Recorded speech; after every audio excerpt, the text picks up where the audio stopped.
മഴ മുന്നറിയിപ്പിന്റെ വിശദാംശങ്ങളാണ്. ശക്തമായ മഴയ്ക്ക് സാധ്യതയുള്ളതിനാൽ സംസ്ഥാനത്ത് 5 ജില്ലകളിലാണ് യെല്ലോ അലർട്ട് പ്രഖ്യാപിച്ചിരിക്കുന്നത്. ആ ജില്ല ഏതൊക്കെയെന്ന് നേരത്തെ സൂചിപ്പിച്ചിരുന്നു. ജില്ലകൾ ഏതൊക്കെയെന്ന്: തിരുവനന്തപുരം, പത്തനംതിട്ട, കൊല്ലം, എറണാകുളം, ഇടുക്കി ജില്ലകളിലാണ് യെല്ലോ അലർട്ട് ഉള്ളത്. അതിന്റെ വിശദാംശങ്ങൾ നോക്കാം.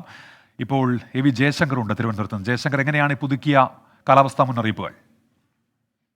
ഉന്മേഷ്, നിലവിൽ 5 ജില്ലകളിലാണ് കേന്ദ്ര കാലാവസ്ഥാ നിരീക്ഷണ കേന്ദ്രം യെല്ലോ അലേർട്ട് പ്രഖ്യാപിച്ചിരിക്കുന്നത്. ഈ ജില്ലകളിൽ വലിയ തോതിൽ മഴ ഉണ്ടാകുമെന്ന കാലാവസ്ഥാ നിരീക്ഷണ കേന്ദ്രത്തിന്റെ മുന്നറിയിപ്പിൽ പറയുന്നു.